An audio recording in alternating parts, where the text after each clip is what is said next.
Nolan McLean, who we saw in August, September, was not Nolan McLean that showed up to Port St. Lucie in February. Nolan McLean in February, I think, was a bit unequipped to consistently get left-handed hitters out. And that's why you saw minor league teams really stack the lineup with lefties against him, because they knew that that was a bit of a blind spot for Nolan McLean in his game plan, in his going out there and executing. He had that hip shot, backdoor, two-seam fastball that I keep going back to, the strikeout of Bryce Harper in the first inning on September 8th. That nasty two-seam just paint job. Nolan McLean was not equipped with that pitch this time last year, or spring training, or maybe even early on when he first got to AAA Syracuse. But that pitch became a weapon with the sweeper to righties, with the big 12-6 hook to lefties, with the sinker. We saw him have one of the best ground ball rates in all of baseball. The finished product was not the guy that showed up to spring training in 2025.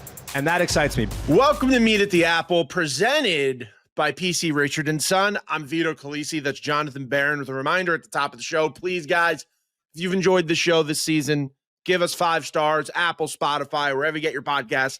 Goes a long way, really helps us out. And this is off season. We're going to need all the help we can get. But, you know, enough for the self-promotion and asking you guys to do stuff, because, John, we have a 2025 Mets season to look back on. One that we use the word quite a bit of times during this year on recap episodes, and I think we can use it again on this episode, but a really, really frustrating season. Probably one of the most frustrating seasons I feel like we've had as fans of the team.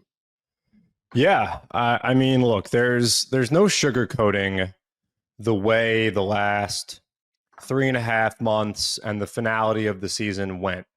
And I was thinking to myself, you know, the hot topic, the big debate in Met circles, Met fan circles was, what was worse, 07 or 2025? And I was thinking to myself, well, they were different in nature, because 07 was over 17 games. You know, that's like literally it all happened in the course of 3 weeks. Snap your fingers, and the lead was gone, and the Mets were out of the playoffs. This was, as Gary Cohen put it, as many other people have put it, a slow burn, where one thing happened that was negative, and then another thing happened that was detrimental to the team's long-term success, and injuries occurred, and close losses happened. And we'll get into a lot of these small things that wound up eventually doing the Mets in. But we know that no one is happy as we watch the wild card round of baseball go on without the Mets. We know that the excitement level from what we witnessed in 2024, all the exciting things that happened. Then you go into the offseason and the Mets acquire Juan Soto. And then the cherry on top is Pete Alonso comes back. And for the air to slowly dissipate from the balloon the way it did, and the culmination of the season last Sunday in Miami, game 162 ending the way it did, it sucks. But as Vito and I have said all year long since this podcast began, and I've listened to a lot of podcasts in the aftermath of what happened, Vito, I'm sure you have as well. I've heard a lot of this is the most disappointing team ever. I've never been more mad at my... That's not for us. We're going to talk about what we think went wrong, and then we're going to take a look ahead, and we're going to talk about some positives, and we're going to talk about why there is reason, as tough as it might be to comprehend it right now, because the wound is still very fresh. There are very bright days ahead for this New York Mets franchise. We have a lot of good context and examples of that. So, Vito, I think we should just dive into where things went wrong and really how we wound up with this outcome. Yeah, look, like John said, we're going to look ahead, but we still, at the top of this, we're going to acknowledge what went wrong this year, because a lot did go wrong. A lot of things in the team's hands and a lot of things out of the team's hands. And one of those things that really, I mean, the date everybody looks back on in June, the injuries go all the way back to the beginning of the season. The injuries go back to June. You got Griffin Canning going down when Griffin Canning was putting on what looked like a career year. Kodai Senga gets injured and then is never the same again. Sean Manaea gets injured in the beginning of the season. And all of these things just put so much on that starting rotation. And then that puts even more in the bullpen. When the bullpen in the beginning of the year, and look, I mean, injuries are one thing, but the whole vacuum of starting pitching this year was just a weak point of the season, and you heard David Stearns in his press conference talk about run prevention. But when guys are going for 4 1/3 innings and then the bullpen is just having to pitch, I mean, John, beginning of the season, I felt like by the time we were in July, we were seeing more innings from the bullpen than we were the starting pitching. And then I even did the math at one point, and I think there was like a 6 inning difference, maybe a 7 inning difference, which could have at that point even been equated to the fact that when you're on the road and you're losing games, the bullpen isn't pitching that 9th inning. But no, I mean, look, the starting pitching injuries didn't help, but also just the starting pitching in general. Like it's you need longevity and you need guys going distance. And that was one big major problem that happened this year. Yeah, and like you said, it really started before the Mets played their first regular season game, with the news in spring training, when we were still down in spring training in February, that Frankie Montas had a side injury that kept him sidelined until June. And Sean Manaea had an oblique injury. And then we learned about the floating bodies, the loose bodies in his elbow.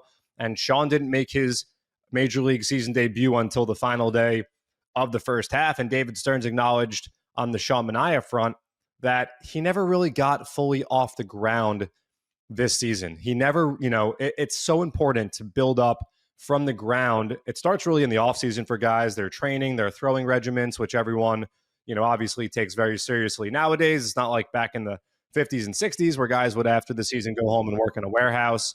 And when you just don't have that proper spring training, you never really can put one foot in front of the other properly to get ready to be able to go 6 innings, 7 innings. Now, I will say about Sean Manaea, his final start of the year, of course, he was tapped to start game 162.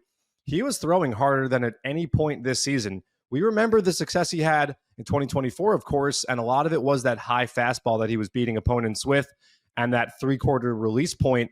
We saw that in that final start. So, of course, the season ended right then and there. It's not something that we can say, well, maybe this can continue into the postseason. But it was at least refreshing to know that with 2 years left on that contract, Sean Manaea was showing glimpses of the guy that we saw in 2024 that made the Mets want to go out and give him a 3-year, $75 million contract. And another player, another pitcher who was injured is Tylor Megill. And I think that the impact of that injury is being a little bit understated. And I say that because, and we said this to Tylor in spring training when we talked to him, without Tylor Megill's impact in September of 2024, there is no postseason run for the 2024 New York Mets. Tylor Megill was instrumental in helping the Mets get into the playoffs. I remember that start in Toronto on, I think it was September 9th or 10th, that Monday night, Jets-Niners that night. Megill threw 6 brilliant innings, I think 1 hit allowed, a huge start against a pretty good offensive team in the Toronto Blue Jays. And it was just another pitcher that the Mets did not have. And of course, they were forced to perhaps prematurely, in a couple of cases, bring up some guys, Jonah Tong, who in a perfect world, you're giving him more than 2 AAA starts, even if you think the world of him. And Jonah Tong won every single minor league pitching award you can win.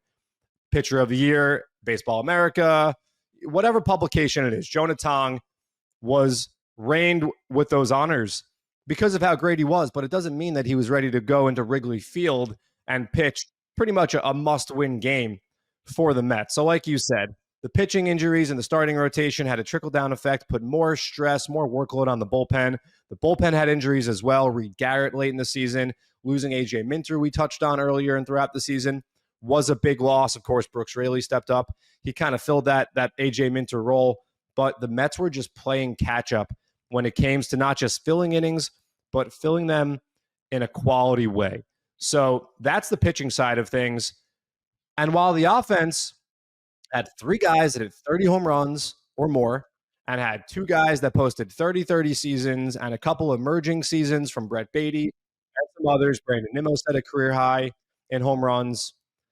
For whatever reason, Vito, and I don't know if we can scientifically prove why this was the case, and especially down the stretch when the playoff picture was really in full focus, and it was clear the Reds were in the picture, the Padres were in the picture, the Mets were going to be fighting for one of those last spots, the Diamondbacks were in and out, the Giants were getting hot.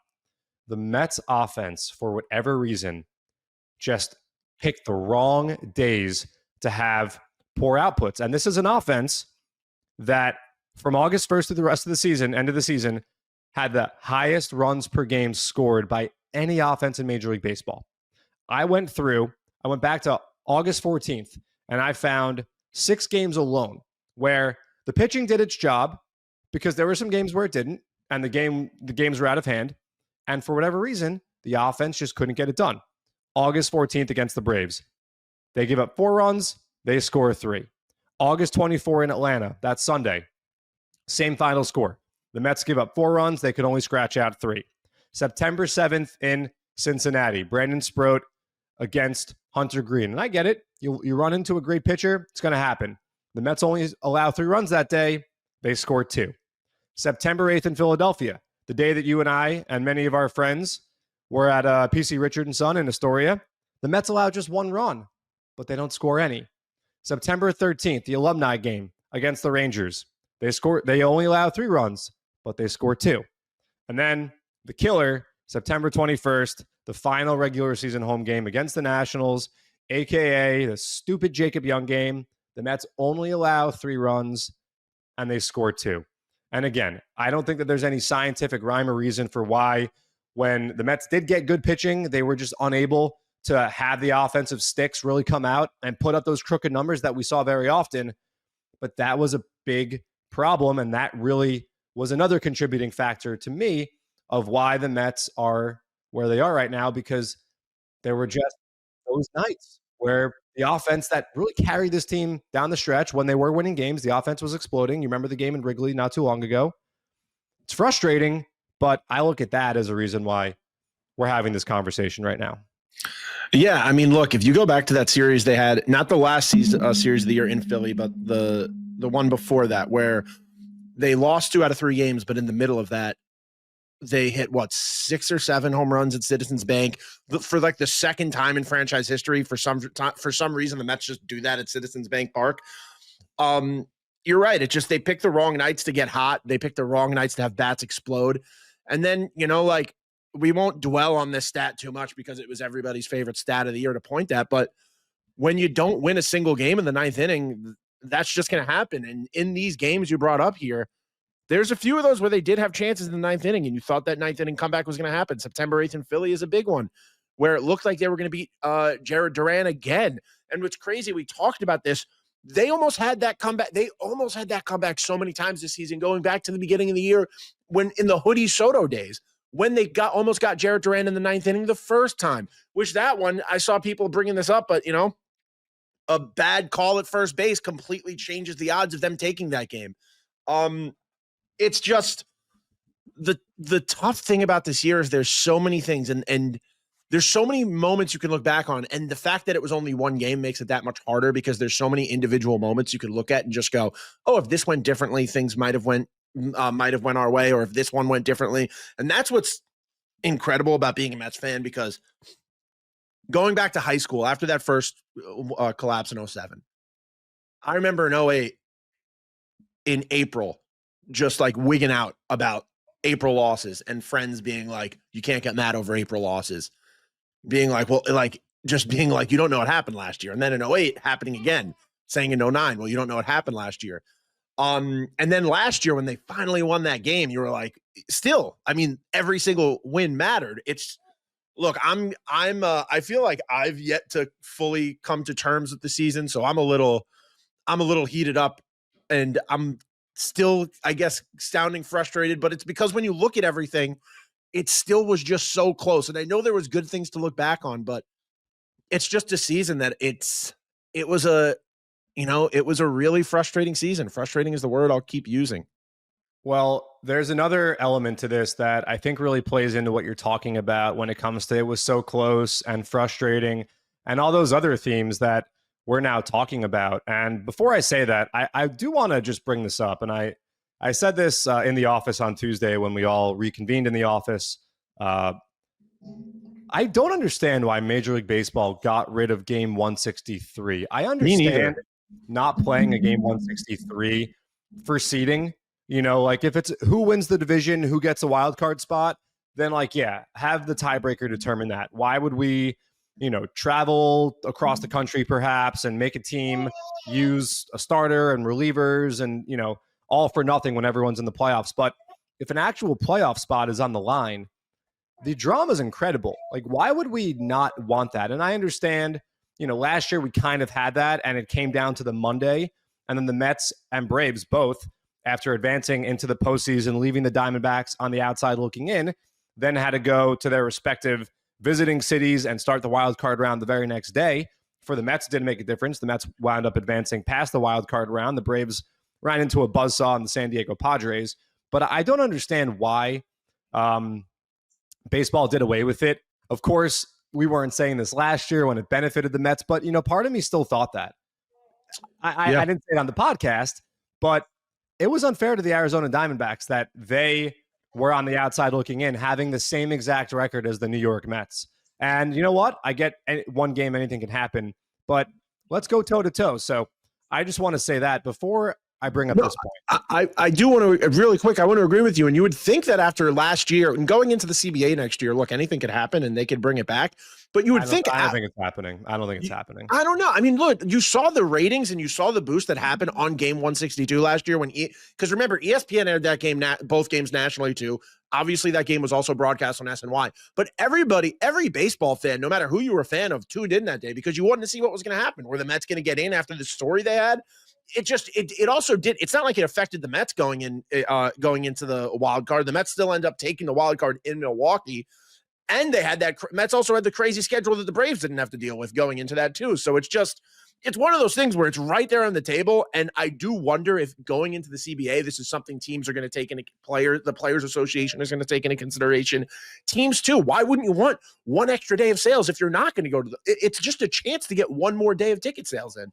Yeah, I mean, everything in a collective bargaining agreement is a chip. I don't really know if the players would be pro game 163. I mean, it's literally extra labor, so we'll see. But that notwithstanding, the point that I wanted to make about frustrating and so close, and really the juxtaposition between the 2024 Mets, who benefited from no game 163, and the 2025 Mets, who fell because of no game 163, is the team's success by the slightest of margins in one-run games. And the adage about one-run games is you cannot make a living in Major League Baseball only winning one-run games, because in the aggregate, over the course of a long season, the little micro plays in a baseball game, in a baseball week, in a baseball month, and ultimately in a baseball year, they add up. And it's a game of inches, as they say. So when you're winning by the slightest of margins all the time, and you're relying on that, people say, and it is true, the luck is on your side in those moments. It will not always be on your side. That luck is fleeting in baseball. In 2024, the Mets had a .636 winning percentage in one-run games. They were 28-16 in games decided by the slightest of margins. That was the best winning percentage in one-run games in Major League Baseball. This fluctuates very much so like a batting average can from year to year. In 2025, the Mets were 23-26 in one-run games, a .469 winning percentage, a bottom 10 mark in all of baseball. So the fortunes that the Mets had in one-run games 2 years ago, and I get it, you make your own luck, you put yourself in a good spot. There are things that can help you win one-run games. A great back end of the bullpen can help. Clutch hitting, we know hitting with runners in scoring position was a bit of a bugaboo for the Mets this year. But you talk about the margins, and you talk about how slight of a difference it is between playing October baseball and not playing October baseball. That, for me, is an area to look at. And hey, there's no saying that might not flip back in the Mets' favor next year. I remember, I think the 2023 Miami Marlins, when they made the playoffs, they had an insane success rate in one-run games.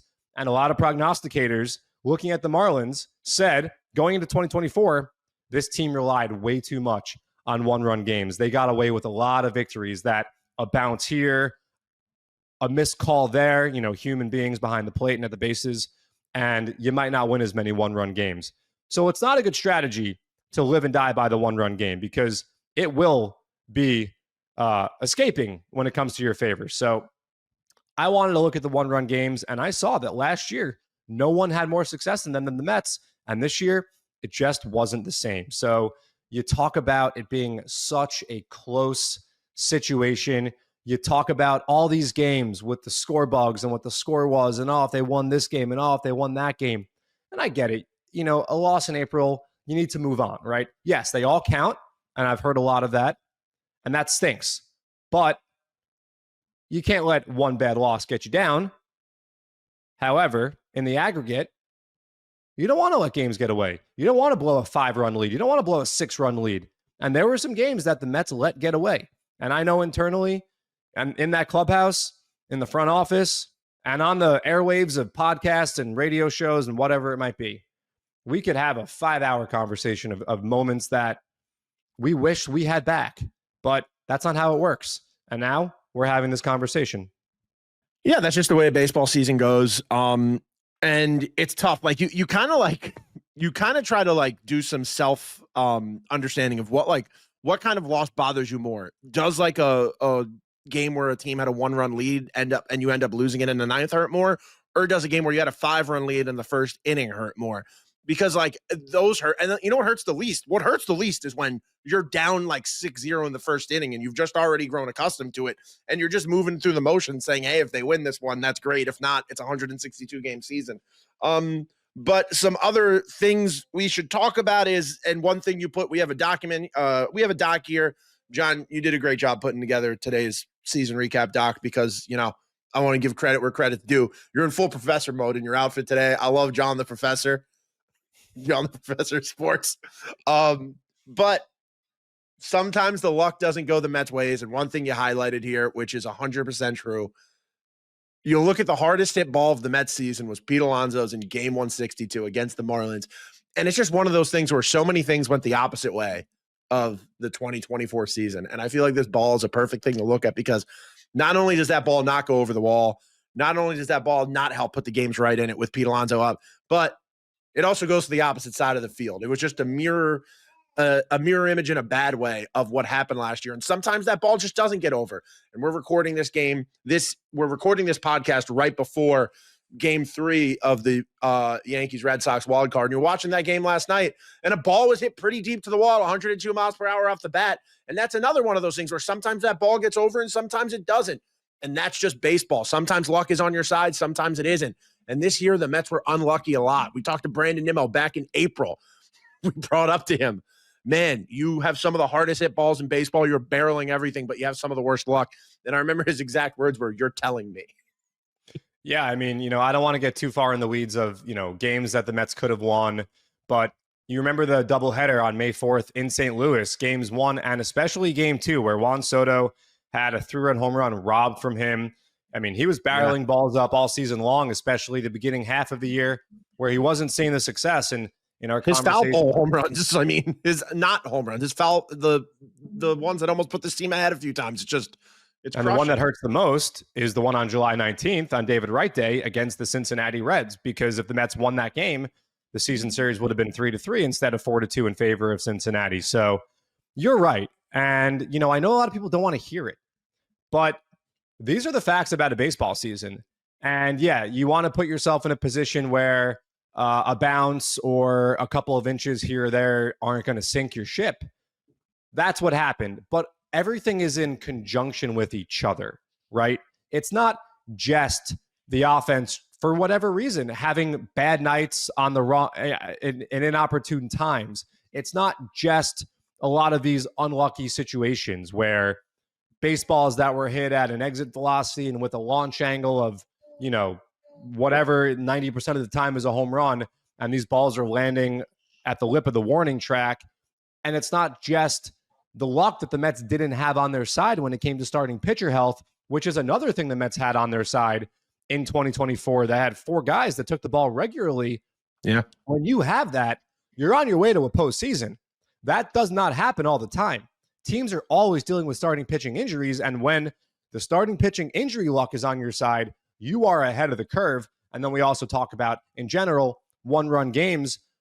Where we're at now is a combination of all these things that we're talking about. So, again, we're not going to sit here. We're not going to say, get rid of this person, get rid of that person. That's not our job. That's not our job. It's not, I don't think it's the right time to be talking about that at this point. We will see after the playoffs are done. The group of guys that are non-tendered, the free agency pool will grow. There are many intriguing guys that we know will be free agents as of right now, and there are many weeks and months ahead for that discourse. I'm sure there will be many transactions made by the New York Mets. I'm sure there will be familiar faces on the way out and new faces on the way in. And before we know it, we'll be listening to Bad Bunny's performance at the Super Bowl, and pitchers and catchers will be will be reporting the very next day. So do you think we'll be at Dave & Buster's watching the Super Bowl again? Because that was a highlight for me. It was watching the Kendrick Lamar performance at Dave & Buster's with the whole staff. The whole staff literally was not seen during the game. The entire staff came out of the kitchen to watch. They stopped working. They just stopped working. They had like a walkout from their job, but that was electric. And then every time I drove to the gym every morning for that 2 weeks in Port St. Lucie, I would hear Not Like Us to the gym, from the gym, back to the spring training facility, the Mets Clover Park facility. I would hear it. I would hear it on the way home. I would hear it like 5 or 6 times a day on PSL radio. But man, you're just saying that, man. I can't wait to see the casita during the Super Bowl at Dave & Buster's. Yeah, look, the postseason, it's going to be tough to watch for a little bit. Hopefully, we all get the result that we're hoping for, and then it'll be a little bit easier to watch. But we'll see. I'm not so sure about that happening. But as tough as... Wait, John, or was it PCU waiting to do this episode? Because this was my thought process. Yeah, I would let them go out, and then I thought about that yesterday. Yeah. As tough as the 2025 season was, and as disappointing as the ending is, I want to raise this one point that I hope Mets fans will consider. This time last year, I think a lot of Mets fans had never heard the name Nolan McLean. And on the morning of August 17th, after Nolan McLean made his dazzling Major League debut at Citi Field against the Seattle Mariners, to many Mets fans, some of whom had never heard of him before, looked at Nolan McLean as a savior of sorts. And there are plenty of guys right now in the Mets player development system who might not be household names, but are not that far away from making the kind of impact Nolan McLean made on the 2025 Mets. And that is why Mets fans should be incredibly excited for 2026 and beyond. Because as Juan Soto said after the game on Sunday, the pieces are there. The pieces are in the Major League clubhouse. You got Soto, you got Lindor, the 30-30 boys, they're coming back. Juan Soto and Francisco Lindor, they're locked up for a while. There is so much talent in this organization that is coming faster than many, many people think. And Vito, I think it's on you and I this offseason to do our part to share and educate and get people excited, because just like Nolan McLean, I'm going to throw a name out there, Jack Wenninger, who helped the Binghamton Rumble Ponies win the Eastern League Championship. He started the third and decisive game. He was throwing 5 pitches. He was keeping Erie off balance all night, wipeout splitter against lefties, running it up 98, 99 miles an hour, 4-seamers with great induced vertical break, sinking it, cutting it, slider. Nasty, nasty stuff. Just one example of a kind of player that can be potentially here with the New York Mets this time next year, making an impact. That's just one of them. There are many others, Vito. I want you to name some of them. I mean, look, Jonathan Santucci is a guy who I think proved was invaluable to this organization. There's a reason. There's a reason that this team did not make certain moves at the deadline and give up certain pieces, because there's so much talent in this player development system right now. And Jonathan Santucci is one example of that, just blowing guys away at all levels of minor league baseball, where it's funny, man. The Mets have so many dominant guys at the top when you have your Jonah Tongs, your Nolan McLeans, and your Brandon Sproat, that guys like Jack Wenninger, guys like Jonathan Santucci, guys like Ryan Lambert, these are guys that have been doing stuff at a crazy level. the entire year, even going back to last season, that fans don't know about. And John, I want to tell you a fun fact. Our buddy John Grady used to work for the Mets, now works for MLB. Told me when he was designing one of his first things that had Nolan McLean on it during the baseball season this year, he said it was crazy because he immediately thought back to the fact that he made a thumbnail for us for Nolan McLean back in 2023. And then he was like, and then I realized like I did a Tong thumbnail. I realized I had done a Sproat thumbnail. And he was like naming all these guys that were just starting to come up and get known that he remembered from the 2023 season.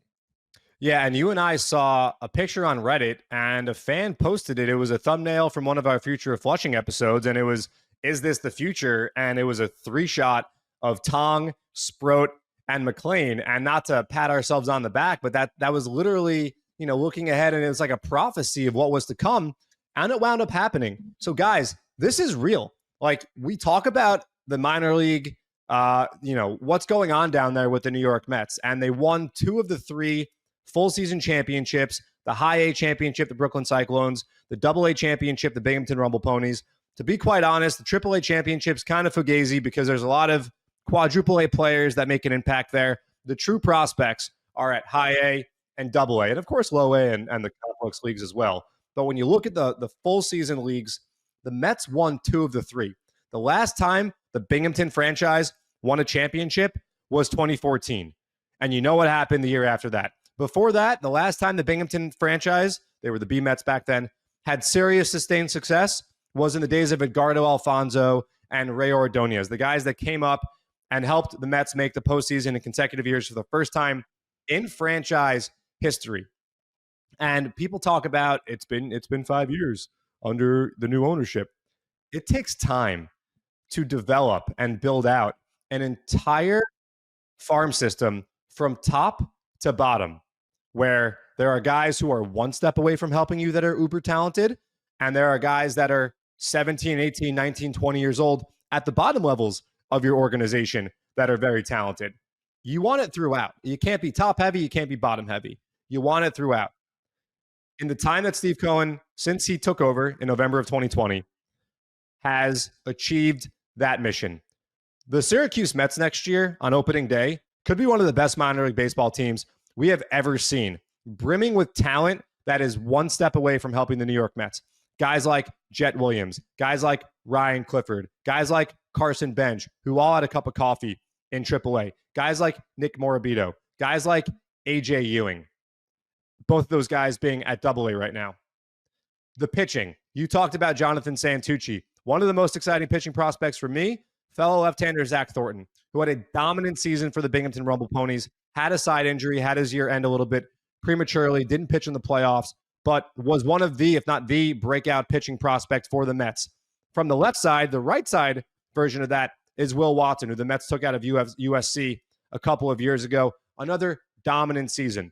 RJ Gordon, Brendan Gurton. We talked about Wenninger. You want to look at some bullpen arms. Josh Cornielli, Douglas Oriana, Ben Simon, a Princeton kid who throws absolute gas, recorded the final out for the Rumble Ponies. You want to go a step below that. Yoel Diaz for the Cyclones. Franklin Gomez, who, if you are a Future of Flushing listener, you know the name Franklin Gomez. We talked about him ad nauseum a couple years ago. These are just pitching prospects that get us excited. And then that's not even to talk about the 2025 draftees. Another great class highlighted by Peter Casau, who is a very, very intriguing pitching prospect. Again, ask yourself, did you know the name Nolan McLean this time last year? And did you consider purchasing a Nolan McLean jersey in September? If the answer is yes, there are reasons why you should be excited about the direction of this organization. And I know, and I'll say it again, it's so hard to sit here and say, you know what? Yeah. But guys, they say good things come to those who wait. Good things are coming. And the Mets have Soto. They've got Lindor, Francisco Alvarez. I mean, we cannot say enough good things about Francisco Alvarez, who, by the way, is the age of many minor league players, especially a catcher. 23 years old, gutting it out the way he did, battling through multiple hand injuries, dealing with struggles as well. The mental side of the game. going down, coming back, being the best hitting catcher in baseball before the injury that occurred in Williamsport. A core pillar of this team, Brett Baty having a breakout year. We love Brett Baty here on Meet at the Apple. Brett Baty showed he belongs, more than belongs. He can play. He can be one of the better left-handed hitting infielders in all of baseball. The list goes on and on. So we're not going to get down on our luck, and you guys shouldn't either. You know, one thing I also want to bring up about when you look at the minor league system in the last few years, before we talk about some more major league guys like you started bringing up, but something I feel like we've overlooked is winning at the minor league level isn't even brand new for this team. Because when we first started Future of Flushing in 2023, we were coming off of a year where the low A Port St. Lucie Mets had just won a championship. And then when we started doing the Meet at the Apple, when we started doing Future of Flushing in 2023, we saw a year where the complex league team, which, you know, it's obviously a much lower level and a different playoff system, but they went all the way to a championship that they eventually lost. And we saw teams starting to go to the playoffs early in the tenure of this podcast. So you've seen three of the four levels of the minor league system win championships in the last few years. And that one at low A means so much because those guys at low A are the ones who won that championship at Binghamton this year, guys moving up through the system. And you have to understand, it doesn't feel good for anybody, especially us, to be looking at the positives right now. But the fact is they are there. And we're two people who are working for this team. 162 games a year, we're working. We are at work. 81 of those games, obviously, at the stadium. But when they're on the road, it's still affecting us. We're still working nonstop. Like, a season is so long when you work for a team that when they don't make the playoffs, it hurts even more. And there's so many coworkers we have that we're not going to see now for a month sooner because the team didn't make the playoffs. So you have seasonal staff who are not around anymore.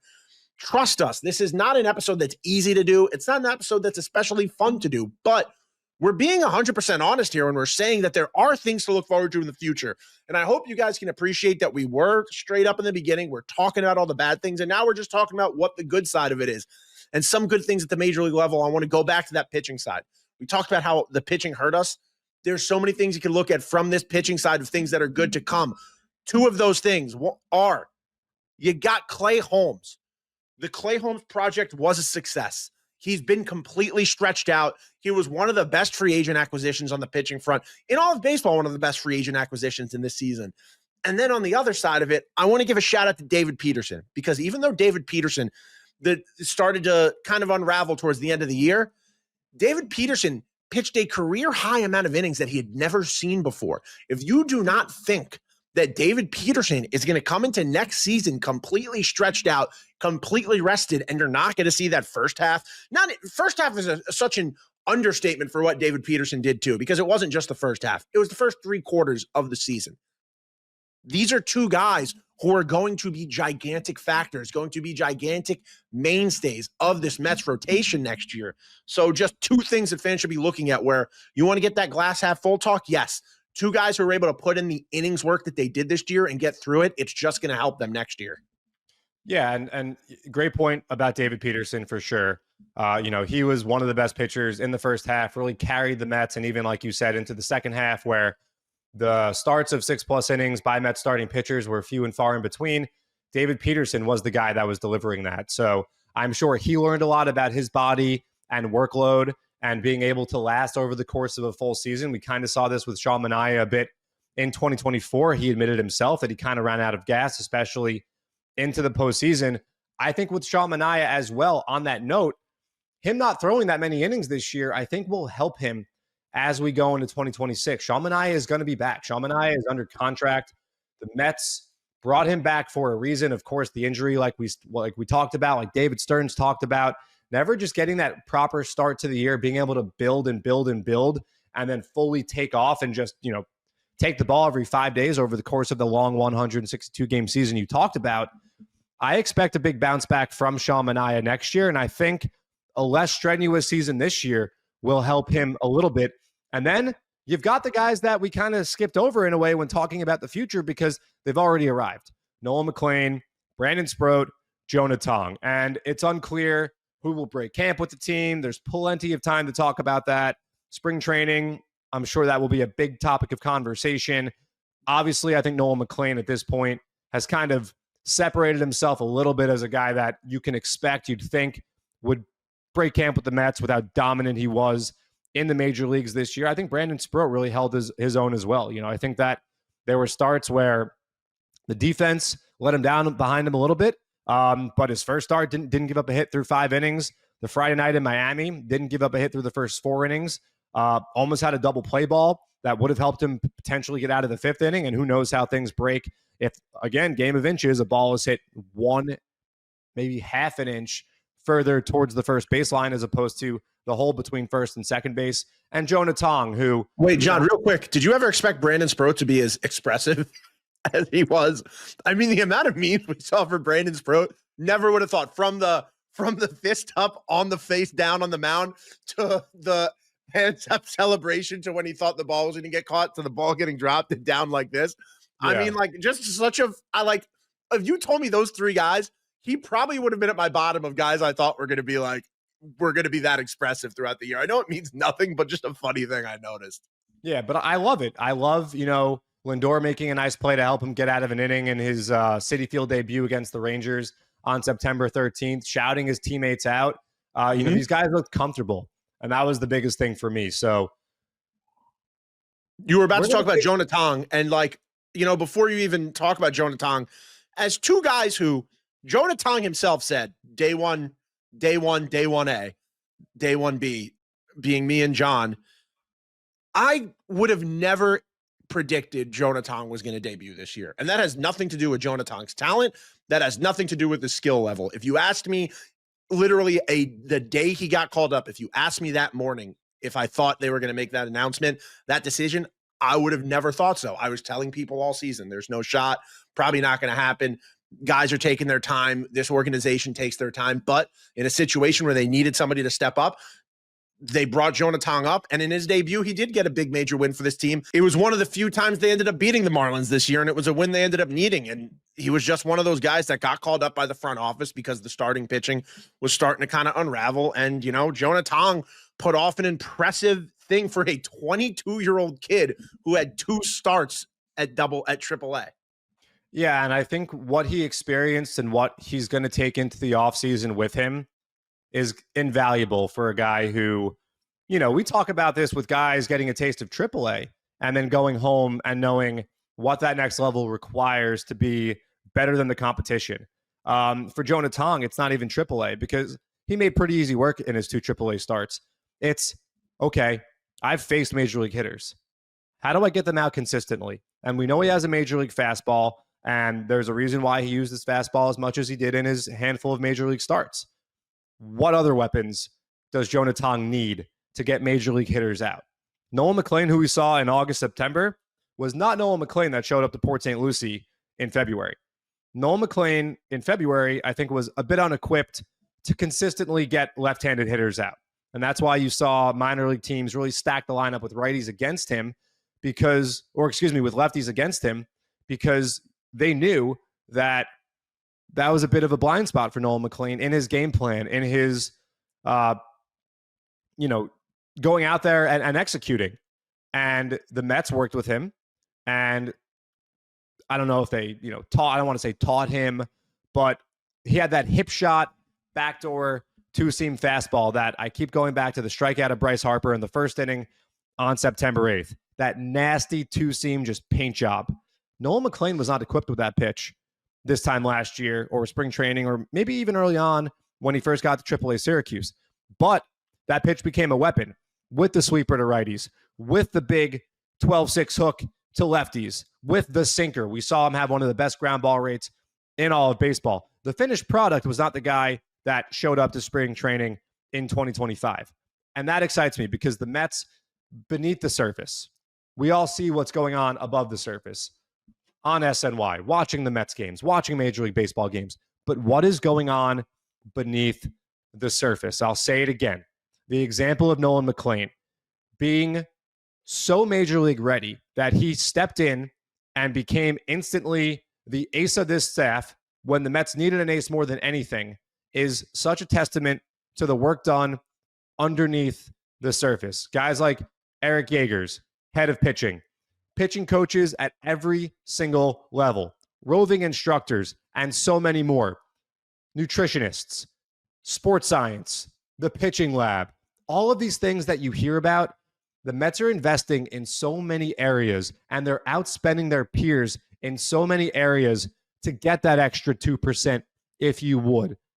And by doing so, the results have started to come and will come in an even more furious manner moving forward. That's the commitment that the New York Mets are making to building a winning culture throughout the organization. We saw it start to finally push through and show its head at the major league level. And I cannot wait for more of that young, homegrown, sustainable winning success in Queens. And it's starting in 2026, Vito. You know, John, the last thing I'll say about Nolan McLean is I produced an interview that Jay Horowitz did yesterday or the day before. It's not out yet. It's going to go out in the next few weeks with Robin Ventura. Robin, beloved member of this Mets team that went to a World Series, who also coached not only Nolan McLean, but also Carson Benge. But Jay was asking Robin about what he saw from Nolan in the stretch and down coming up and just putting this team, like helping put them on his back and just having these starts against teams like the Phillies, like John just brought up, and the stuff he showed. And Robin said, look, like he doesn't know where some of the movement came from on that fastball. He said that pitch has a completely different shape from when he was in college. And he was saying he was a good pitcher in college, never pitched the amount of innings he's pitching now, was still mainly a position player up until I think his junior year. So this is Robin Ventura saying like he doesn't even know where this came from. And then Robin Ventura went on to say, Nolan, he's 100% sure Nolan's going to be better next year, that Nolan's not going to have that. I mean, I don't even know if you get to call it a sophomore slump when, you know, Nolan only got to pitch less than 50 innings this year. But Robin Ventura was saying all the signs point to Nolan McLean going off to have an even more dominant season in 2026. Yeah, just another guy like we talk about with Tong, and Sproat's in this boat as well. Good rhyme there, Sproat boat. Guys that got to experience the major leagues and know what it takes to compete with the best baseball players on the face of this earth. That experience is invaluable for anybody that the Mets promoted late in the season to the next level, to take the experiences with them back home, to start their training regimens, to get ready to show up for spring training 2026, hungry and prepared to put in the work, knowing what it takes to compete at the very next level. So, said it before, we'll say it again. I think it's a good time to kind of wrap this bad boy up, land the plane here. The end of the 2025 season, incredibly frustrating, incredibly disappointing. A lot of things went wrong, leading to the final outcome on the final day of the regular season. I think in some ways it's a miracle the Mets even made it to game 162 based on all of the, not deficiencies, but the things that went wrong along the way, many of which were out of their control, some things that were in their control. Some guys didn't have great career years. Some balls didn't bounce their way. Some guys that they needed to stay healthy didn't. Some guys chose the wrong day to have a bad game, so on and so forth. That stinks, but you pick it up, you move on. It's going to be a very exciting offseason in Queens. And like I said before, Bad Bunny on Super Bowl Sunday, pitchers and catchers the very next day, and it'll all be here before we know it. And we'll be here throughout the offseason, like I said, I think really taking a deeper look at a lot of the exciting minor league players that you guys should all be so excited about that can both help make an impact with the Mets. And Vito, I know for a fact, I think it was an episode we did right before the season started. We mentioned that Nolan McLean could be a guy low-key that could help the Mets in 2025.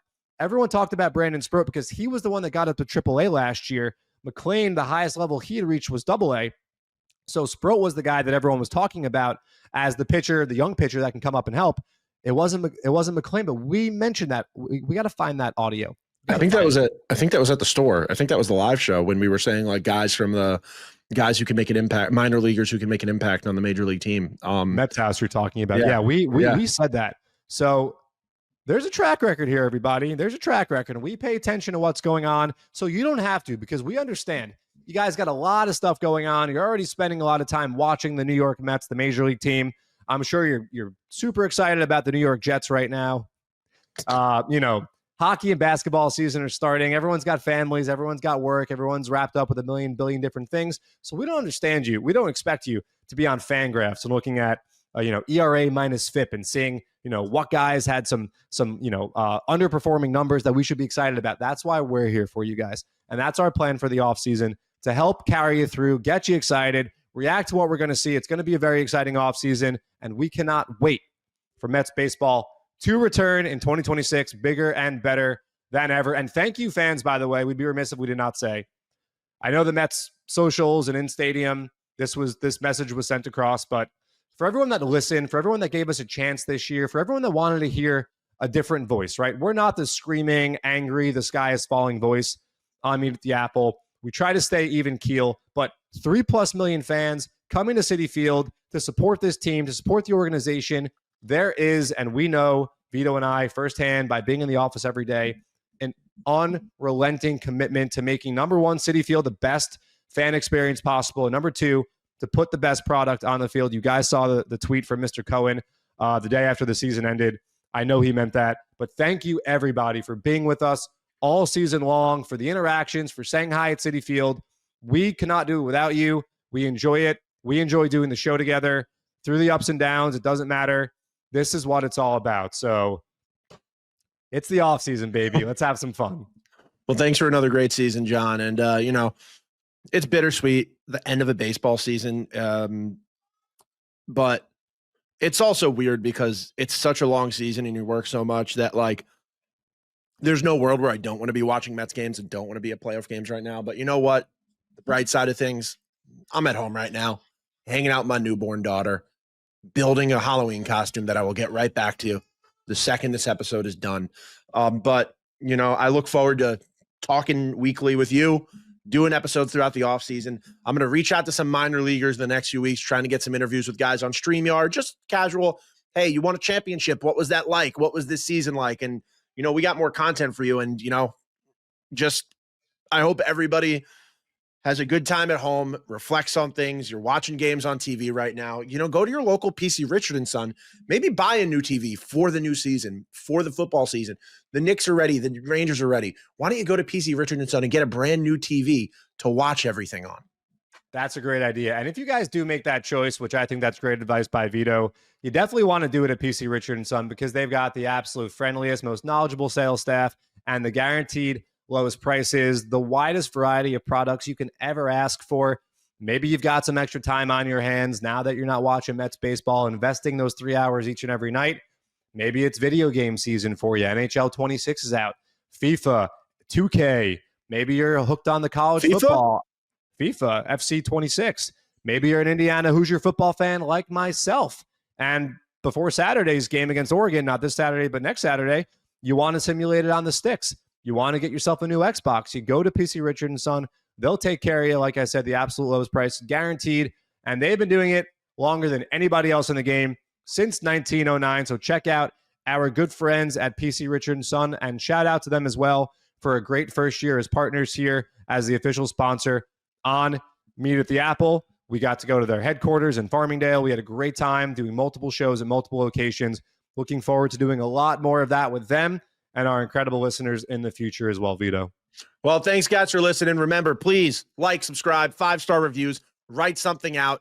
Like I said at the beginning, it really helps us. You can follow us on Twitter. I'm at Vito F. Khaleesi, John at JMB9191. And, we'll see you next time at the Apple, and we'll see you all throughout the offseason. Let's go, Mets.